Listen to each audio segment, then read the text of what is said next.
I'm Tenacious Panda, and I believe that FromSoftware will drop Shadows of the Erdtree DLC for Elden Ring 1 month from today. It is January 25th. My prediction, the first in a series called Panda's Predictions, is that they will drop this DLC on February 25th, 2024. Here's why. Well, you know what they say. If you want to predict the future, a great place to start is the past. So I figured, why not look back at all of the previous FromSoftware titles and the time in between the original release of the game and the DLC. We're going to skip Demon Souls for two reasons. One, they never released a DLC for it, and two, it's ass. Boom! Hot take! I'm sorry, it's the rough draft of Dark Souls. It's ass. I'll make a video about that at a different time. But we've got more important things to talk about right now, like the beauty that is Dark Souls Remastered. Dark Souls Remastered was first released on September 22nd in 2011. It would then be 202 days later that the DLC expansion Artorias of the Abyss was announced on April 11th, 2012. It then took over a year, 397 days, until the DLC was finally released, October 23rd, 2012. I actually spent all 397 of those days fighting Bed of Chaos just for fun. You are a sick man. And if you think I'm sick now, just wait until you hear my take on Dark Souls 2, which I know is a very divisive game in the Souls series.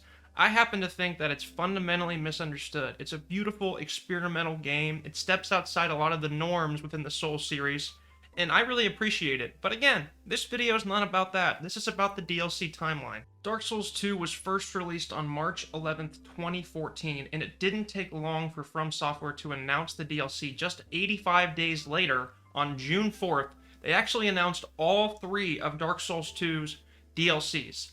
These DLCs were then staggered in release, but it didn't take long for them to drop either. Just 133 days later, Crown of the Sunken King dropped. 168 days later, Old Iron King, and then 202 days later, Ivory King. So all in less than a year. Very quick release times. Honestly, I didn't really mind the wait because it gave me plenty of time to explore my favorite area in all of FromSoftware, the Frigid Outskirts.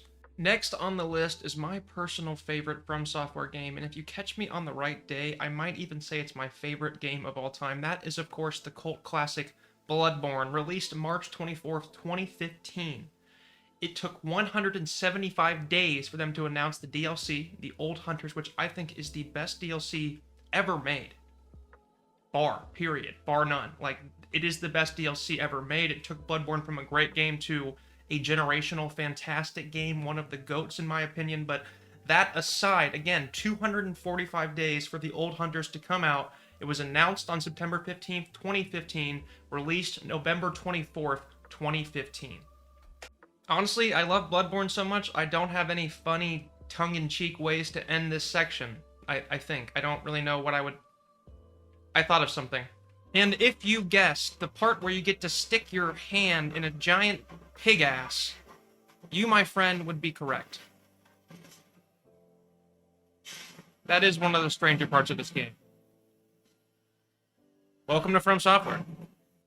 Now, essentially last, but certainly not least, is Dark Souls 3, which is a fantastic game, in my opinion, the most complete Dark Souls title, the seminal Dark Souls title. It is fantastic, and it also included two massive, incredible DLCs that rival, in my opinion, they do not surpass the Old Hunters DLCs, but they are truly masterclasses in boss design, level design, score. I mean, these DLCs are awesome. So let's talk about the timeline to get there. Dark Souls 3 was first released just about a year after Bloodborne, March 24th, 2016. And as for the DLC, it was actually released about 37 days prior to the game's launch. This is the first time that FromSoftware and Bandai have said, hey, we're gonna have a battle pass, a season pass, whatever. So it was implicit that this season pass would eventually include DLC. So we knew they were coming. We didn't necessarily know, what they were, but we knew they were on the way. And so these two DLCs, again, very robust DLCs, as the most recent release of FromSoftware in terms of, DLC dropped games. Dark Souls 3 will probably be the best indicator of what we can expect from Elden Ring and their timeline there. So Ashes of Arendelle took 214 days to come out. 214 days. And then the Ring City, which is a larger DLC, probably the largest DLC ever released by FromSoftware and the most comparable to Shadow of the Erdtree, took over a year. 369 days to get that puppy out there. And now you're wondering, wait a minute, Dark Souls 3, the last? I did not forget Sekiro. I would never forget what I think is the best base game in the history of FromSoftware, and that's probably why it didn't really get DLC. It didn't get a free update 495 days after it was released. It was released on March 22nd, 2019. I don't know what it is about February, March, and dropping these games. Miyazaki must love the spring, but again, it didn't really get DLC. It took 587 days for this free update to come out, and all the free update entailed was some cosmetic changes, a boss rush mode, and some light online features. So I don't think that this example really helps our research as far as Shadow of the Erdtree is concerned. Let's pause for a moment and review that data, just to see if we can identify any patterns that could suggest when Shadow of the Erdtree might be dropping, right? So up top, we have Dark Souls Remastered, 397 days post-release until the DLC came out, so longer than a year, and that was, again, a fairly robust DLC, just one. After that, we have the 3 sequence of Dark Souls 2 DLCs, 133, 168, 202, after release. So, disparity there, right? Smaller DLCs, but they got them all out pretty quickly, all in less than a year. After that, we have Bloodborne.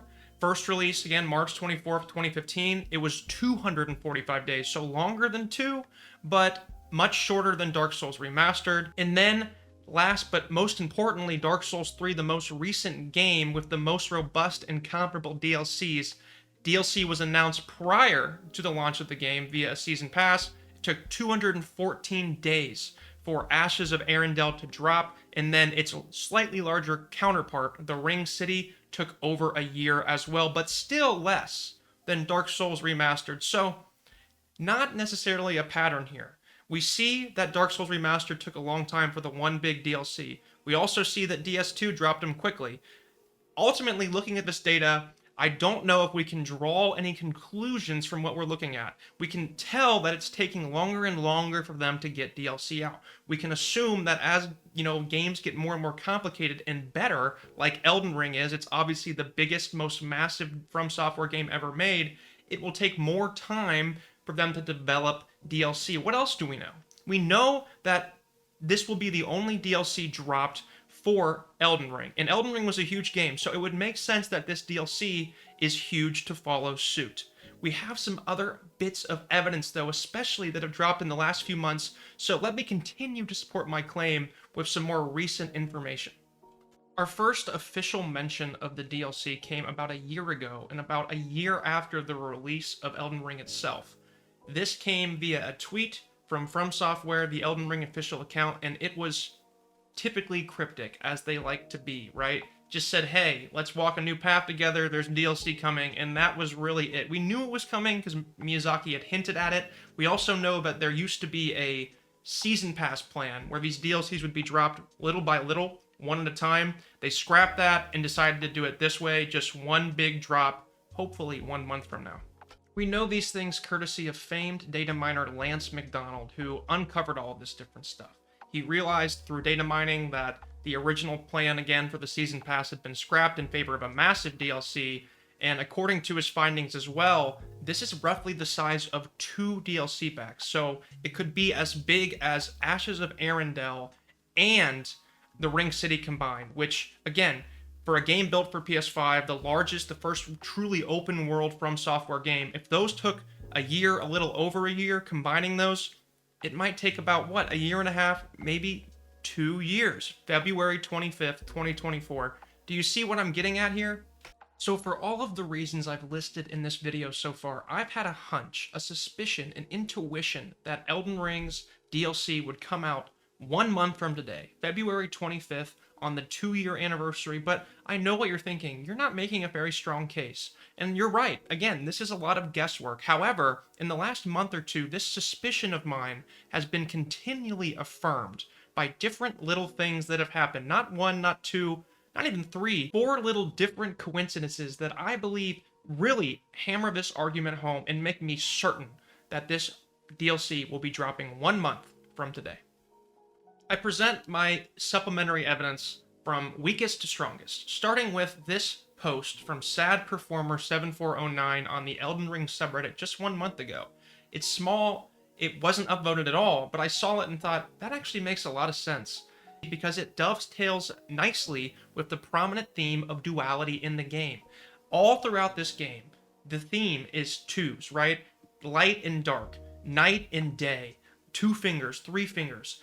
It's littered with the theme of duality, right? And this is the exact kind of thing that Miyazaki and FromSoftware love to do. A little bit of lore, right? Hidden lore. Releasing the game 2 years from today to hammer home that theme would be a very deeply thematic, yet sort of hidden thing to do, and it would be true to character for FromSoftware. My next piece of evidence is this tweet from Pure Arts Limited. They make collectibles, and as you can see, they've announced that their first Elden Ring, not another, their first Elden Ring collectible will be coming out February 2024.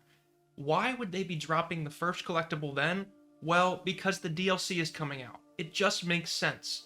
The hype will be at its highest, therefore the collectibles will sell the best. They don't make these decisions for no reason, people. They also don't update Steam pages for no reason, and that's what they did last month. They updated the Elden Ring official playlist on Spotify as well, so tell me, why would they just now do this? It makes no sense. They don't do things for no reason, so if the Steam page is being updated, it's being updated to draw attention and to prepare for the DLC, which is coming on February 25th. And now, Your Honor, honored members of the jury, YouTube viewers, I give you my last and most moving piece of evidence, the most recent leak via Thrustmaster.